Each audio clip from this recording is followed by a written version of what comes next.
On the Fringe with Dan RadioStyle. Hope everybody out there's having themselves a great day. The left right now supports violence, destruction, and certain lives. Certainly not all of them, though, right? And we sit here and we stand in front of fires behind us as newscasters saying, and this mostly peaceful protest behind me is going well, when in reality they've got a fire, they're hurting people, and they're causing all sorts of problems. These things are being pointed out. People are starting to wake up and notice. We've also got another Q drop that happened today that actually points out some of the things that are happening, where the indictments are going to go. And we've also got some great information about how stuff is progressing right now in the news. It's like every day I do a video, and every day there is an insane amount of stuff that starts happening. Now, one thing that's really huge right now, very disturbing. I'm not playing the videos. For those of you that want to see the videos, they're all over the place. I'm not going to do that. I'm not sensationalizing this, and it's certainly horrible what happened. This individual got brutalized, hardcore. Play it out for you because I watched all the videos, and again, you can follow into it, but just to give you the story what happened. This guy showed up. I think someone was getting robbed, or he was trying to defend someone from getting robbed. Basically should not have been where he was at. And it's made apparent, like he made a mistake going into this area. I'm not saying that it was his fault, but I am saying that what he did to end up in this neighborhood where all these problems were happening was definitely bad. Now, things started to spin from bad to worst. He was in his truck, and a lot of people surrounded him, came up to the door. Initially, it was just one guy, then it was 2 or 3, then it was 5, then it was about 8, 10, 12. It quickly became out of control, yet he still stood there. Again, if that happens to you, and you guys are out in the field, hit the gas pedal, punch it, I don't care. Do not stay where you're at, because this is what will happen to you. This guy was meaning well, had every intention, finally got away, drove his truck off, and I think he was trying to swerve to avoid people. Ended up trying to go between, it looked like a big metal machine and a tree. And he got stuck. And everyone ran down to him, pulled him out of the truck, set him in the street, started punching on him, started kicking him, started doing all sorts of things. And then at one point, this guy back here that you can kind of see in the video, he runs around from back here, circles around, and then whoop-ah, just kicks him square in the side of the head, knocks him out cold. Could have broke his neck. Hit him square in the side of the head with the side of his foot, like a great roundhouse kick, like martial arts style. Could have killed this guy. This is what's going on in our peaceful protests in Portland. Day 81 now or so, like however long it is, it's ridiculous. It's gone on way too long. And Portland's just despicable. And I think a lot of people would agree. So here's as we move forward. Something that's kind of funny. Trump pardoned women's suffrage leader Susan B. Anthony. Now, this got a lot of press coverage. He certainly got some people that were like, oh, he's just blah, blah, blah. And they're trying to always make everything bad. And, of course, anything that Trump comes out and says positive about, they have to snicker, they have to speak negative. And it kind of worked as a trap for the left-leaning media because they kind of went after him a little bit for doing this, for pardoning her. And they're like, well, she wouldn't have wanted to, blah, blah, blah. But he is acknowledging the 100th anniversary of the right for women to vote. It was the 19th Amendment. It was passed, I believe, in 1920. And here we are, 2020, 100 years later. And this young lady, Susan B. Anthony, played a large role in that. We also stuck her on the back of those little gold coins, didn't we? Not the Sacagawea, but isn't there also Susan B. Anthony? Or no, it was the dollar. I think it was a dollar or it's a quarter, whatever the case was. We put her on the back of a coin. We felt evidently that she was pretty awesome, and no one complained back then. But the second Trump says, I'm going to pardon her for voting when she shouldn't have 100 years ago, everyone gives him crap. Again, people are seeing what is happening. Another thing that's interesting, don't like polls. I say it every time. I don't like them even when they quote-unquote say good things. But what is funny is the polls are something that people on the left pay a lot of attention to. Now, do I think polls are legit? No. Do I think polls tell the truth? No. Do I think polls are taken advantage of? Absolutely. But what I do think they're used for by on the left primarily is to try to influence people's decisions based off of emotion. So in the case of this particular CNN poll, right? This is CNN saying this. Biden's leaned on Trump tumbles by 10 points after 2 months of rioting. So here we are. A lot of people that are on the left are like, oh my God, it's looking like Trump might win. Now, maybe this might actually help get people to stop rioting. That'd be cool. Like, even if you think that's going to help you win against Trump, I love it. Give it a go and hope it does help you win. because ultimately I want you to stop rioting. That, peaceful protests all day long. Do it every day. Do it till the end of time. I'm fine with that. This violent stuff, absolutely not. Kicking people on the side of the head, not okay. Never. Walking into people's neighborhoods, equally not okay. Not okay with that. So, again, is Biden's polls tumbling because people realize Biden's going to bring more of this? Like, you can expect that the left loves this stuff, right? They love that. It's a way to control people. It's a way to get the mob over here angry at this group over here. And when you got that going on, then there's infighting, right? So all these mob people have no concept of city, no concept of state, no concept of community, no concept of love for one another, no concept for the fact that there's a larger family at stake here. There is only a them and us. Now, for me personally, these guys, they're lost children. They're lost souls. I get it. And I think they're trying to learn, and I think some of them are going to grow up. Certainly when I was a kid, I was more into anarchy and all that crazy stuff, or at least I thought I was. I don't think I would have ever have gotten to these lengths. I was too busy working and going to school. But this is kind of the movement that everything's happening. So another thing that they're floating around out there. CNN editor suggests Joe Biden could step aside for Kamala Harris. Now, what's really funny when I saw this headline, now, one, it's true, right? I mean, very easily, day one, Biden's like, I get sworn in, and he strokes out right there after finishing his last sentence. Very possible. Unlikely he'll even make it that far, but assuming he does, maybe, he drinks his spinach shakes every day and throws some Popeye action at this, maybe he might make it.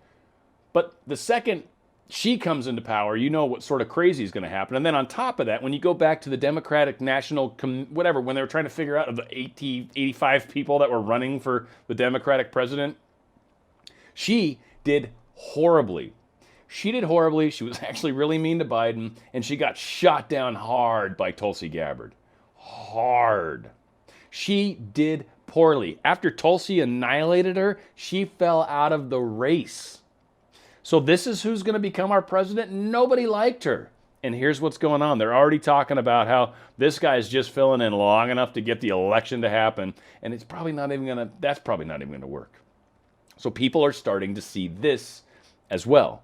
Here's what they're lining up. Here's what they're preparing. Or again, I think a lot of us still believe that there's going to be a switch out that's coming at some point. But I think they're going to see how this plays out. I mean, this is all about polls. This is all about what they call balloons, right? You send these little balloons up and you see how people react to them.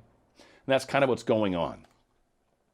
Again, New York, such a lovely city. Used to be the beacon of hope for this country, the Statue of Liberty, the flame, the whole idea of this is what America is. This is where the immigrants come through. 52 people shot in New York City over the 72-hour weekend as left-wing lawlessness explodes due to the defund the police agenda. So one of the fun things that happens when you basically tell police they can't do anything, when you immediately let criminals back out on the streets after police just arrested them, you start to get police that are a little bitter, maybe don't necessarily want to do what they're, quote, supposed to do, and certainly don't want to take the abuse that they're currently taking. I would be honest, I was lucky yesterday, and it was funny as I wanted to experience this, and on my way taking my girlfriend home, I actually saw an accident. I came up on it, normally wouldn't be one there, and I walked up, I not walked up, but I had my head out the window, I'm like, hey, is there a way to get around? There's friggin' police everywhere. And the guy's like, yeah, if you go in the neighborhood, go around, blah, blah, blah, and I'm like, awesome. I go, hey, thanks for what you guys do. I go, Blue Lives, and he's like, oh, thank you. Like he was not expecting to hear that. But it was an opportunity to point out, hey, I appreciate what you guys do for us. Yes, Black Lives Matter. Absolutely. Blue Lives Matter too. I like having cops around. Do we need to maybe try to curb some of the violence that happens? Yes. Do we have maybe some tactics that are a little strong? Yes. Are all cops bad? Not even close. Most cops, hand down, are good. Some cops are definitely bad. We need to deal with that. We need to figure out ways to fire them. I'm not cool with unions and being able to never fire people. So again, whole lot of stuff is going on. Trump's talking about it though. He's like, hey, look, de Blasio, if you can't get your S in order, if you can't get your stuff figured out, guess what I'm going to do? I'm going to do like I did in Portland. I'm going to come into your city and I'm going to fix it for you. And de Blasio doesn't want anything to do with that. Now, there's been some talk that de Blasio's maybe trying to bring down property values so he can potentially snatch up some of that property. There's rumors of him doing those kinds of shady things in the past. He's also talking about doing a tax on the property owners that have vacancies, a vacancy tax. So he allows people to come through, shatter windows, destroy, loot, and just take everything. And then when those businesses leave and say, screw you, it's not safe, he then goes to the business owner and says, why aren't you renting this out to other people? I'm going to charge you an additional tax. This is the kind of stuff that's going on in New York. Now, very same stuff's going on here in California. New York, California, pay attention to these two states. We are the two most jacked up states in this union, hands down. Pay attention to us. Because, and I don't say give us money, don't give us money. Do not give us money. But pay attention to what's going on, because you're going to hear a lot of noise coming from these two whiny babies that are seriously running out of money like nobody's business, are literally bleeding money and don't know how to stop it. They are desperate. A place that's not having these kinds of problems, a great example, South Dakota. Yeah, Governor Kristi Noem turned down the extra unemployment benefits. They've increasingly become faced with this anti-lockdown coalition, just like everybody else, she said on Friday. And her state is not going to accept the $400 weekly unemployment payments from the federal government. Why? That's horrible. You know why? Because she's like, you know what? We're actually one of the few states that's in a pretty good place right now, and we don't want to be a drain on the federal government. We're not trying to get some of that free dollars that you're throwing out there. Go ahead and keep that for all the people that do need it. That is how Republican-run states act. That's how Republican states are. Democrat states, California, New York, Washington, Oregon, right? Michigan, Minnesota, right? Well, Minnesota I'm not sure about. I could be wrong. But the rest of these are crazy. Crazy stuff's going on in these places. Not all right. And I think we're getting some examples. Texas is in pretty good shape, right? A lot of these right-leaning red states don't have the same levels of problems. And in a lot of cases, and her COVID numbers are looking awesome right now, in a lot of cases, they manage this COVID situation way better than everybody else. Something that's also come out that's super important. Senate panel releases final report on the Russian interference in 2016. It says Manafort posed grave counterintelligence threat. A lot of the truth that's starting to come out of this, first, everyone knows Russia was trying to influence the election, but what they were trying to do, and they even get into this in this whole article, is they were actually trying to undermine the Americans' confidence in the election. They weren't necessarily trying to sway the election, just trying to change the confidence. Now, they succeeded for sure, because once Trump was voted in, a lot of questions came into play, whether that was all Russia, whether the deep state, whether they're all working together, whatever. I don't know, but it happened for sure. So this panel is kind of basically saying, hey, look, China's trying to mess with our elections. Iran's trying to mess with our elections. Russia's trying to mess with our elections. I'm probably sure Israel's even trying to mess with our elections, and they're quote-unquote friends. Like, people are messing with our elections for sure. You've got Soros that's messing with our elections. A lot of people are messing with our elections. So you know what? Anytime anybody says anything like, so-and-so's messing with the elections, be like, duh, and so is this person, so are these people, and so are these people. Like, there's a whole bunch of people messing with the elections right now. Not going good.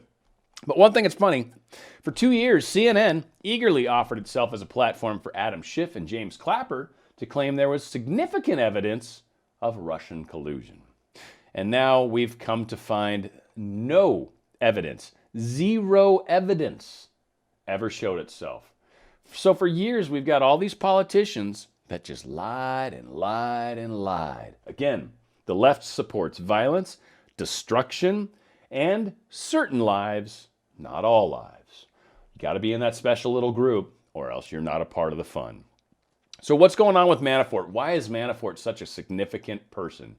This guy knows stuff. He's been in the intelligence agency since back in like the 90s or something.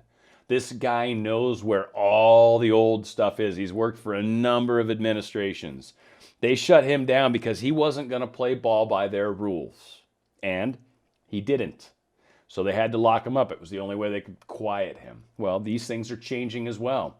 He's coming out of the woodwork as well. Flynn's finally going to get out from underneath that horrible judge that just will not let this case go. The truth is coming out. People are seeing it. Now, one of the most important things that people are really, truly starting to see, thank goodness, is the fact that we might not have to learn how to speak Chinese after all, because that was the direction that we were heading. Global freedom's at risk over Beijing's national security law. They're passing some pretty crazy laws that basically allow them to go after people wherever they're at in the world. And anybody that's essentially going against the Communist Party is going to be in a world of hurt, and China's going to come after them. Now, this obviously ties in with Hong Kong specifically, but also anybody that's Chinese that goes anywhere and potentially says anything bad about China, or maybe tells the truth about what's actually going on in that crazy country. So a lot of these things are starting to get locked down a little bit. Very interesting how that's playing out. Now finally, QAnon, after 17, 18 days of being dark, posted one post that I can tell. We'll double check and make sure there's no fresh ones, but best I can tell, yeah, no new post since 4621. Here's the new post. We've seen this before, so I'm going to point out a couple of the slides that we've seen, or posts that we've seen that tie into this. But what's really important is the placeholder indictment tracking non-civilian, set 1. And the big one, it was always about number 1. Kevin Kleinsmith was the individual, the CIA lawyer, I think he was, or lawyer for someone, FBI maybe. And he was the one that changed the email that stated that Manafort, I believe it wasn't an actual Russian agent. Changed it from, yeah, I am working for Russia, or I am working for the CIA as a spy, to, no, I'm not working for the CIA as a spy. And because of that, they were able to pursue a number of legal courses that should not have been available to them. Then that, coupled with the crappy dossier, yeah, they went to town on these guys. They got a number of these FISA court applications and warrants and did all sorts of spying and tried to put people in jail. Now, one thing that's interesting is this 371 doc, and we're going to pull this up in a second here just because it's really key, and it talks about what's going on. But when I opened it, I'm like, I've seen this before. So I tried to see if I could find 371 anywhere, and I found this post here where they share that same document that we're going to look at here in a moment. But this time they're also not just talking about Kevin Kleinsmith, of course, because that was kind of early, but then and now, Brennan and Comey. Brennan and Comey. So think Brennan and Comey. Think, because the number 2 is going to matter here in a second. And then anything greater than 2 is obviously a problem. What am I talking about? Let me show you here. This is that United States Department of Justice archive letter that was being pulled out. Really, the first 2 paragraphs cover it. The General Conspiracy Statute, 18 U.S.C. 371, creates an offense if 2 or more persons conspire either to commit any offense against the United States or to defraud the United States or any agency thereof in any manner or for any purpose. The operative language is the so-called defraud clause that prohibits conspiracies to defraud the United States. This clause creates a separate offense from the offense clause in Section 371. Both offenses require the traditional elements of Section 371 conspiracy, including an illegal agreement, criminal intent, and proof of an overt act. And as we're starting to see, and Kevin Kleinsmith, I am sure, spoke about the 2 people above him, Comey, Clapper, Brennan probably, Obama. These people's names are being brought up. If 2 or more persons conspire, we are now talking about a very different game. And that's what's happening here. This is going to get very bad for these people because they conspired against the United States. They conspired against the Constitution. They all took an oath to protect against enemies, foreign and domestic. And they were the enemy themselves and did not try to protect us. So it's very interesting how this is playing out. Now, another thing that kind of jumped out that I thought was very interesting, I was looking for indictments in the different places where the word indictment actually showed up. So there's a lot of places. First off, real quick, the indictments way back then, they were talking about the 50,000 plus, and I think it even got over 100,000 sealed indictments across the country. These are different indictments that we're talking about here. We're talking about the indictments for all the lies, for the spying on Trump and everything, like all this stuff, the impeachment, all these things. People that are, the indictments that are opening up, that are coming out around that. That's what these specific indictments were focused around. Now, 3041, back on March 12, 2019, the unsealing of the first several indictments will bring about unity and change. Change that we can believe in, which is funny, because wasn't that like Obama's thing? returning power to the people, returning the rule of law to our land. We stand together. We stand as patriots. Now, again, this was the first indictment to drop. They've been talking about this for a while. So we stand together. The first several are supposed to bring about unity and change. And I think that's definitely been coming, right? He also said indictments are coming back in 2019, right? This was 2019, November 11th. FISA indictments equals start. The second these FISA indictments begin, the true start, the first domino, the way this whole thing starts to play out. First domino fell. First domino fell. That's the start. We are at the start. Things are changing. And of course, almost identical post, 3934. This was April 10th of this year. Placeholder indictments tracking non-civilian. Set 1, you'll notice that 1 is missing. But here, 1 is not missing. Now, of course, the thing that's exciting is we've got some other placeholders as well that are coming. We've got civilian, we've got acts of treason plus support articles, we've got foreign acts, and we've got this whole FISA thing. So again, there are foreign players that have been trying to take down this country and really help infiltrate and help take us down, help us stay divided and fighting amongst ourselves. These people are being gone after, are coming down slowly but surely. But what's important to know is this guy going down was a very big deal.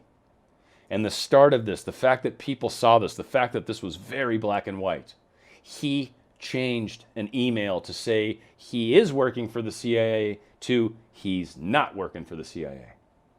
That's significant.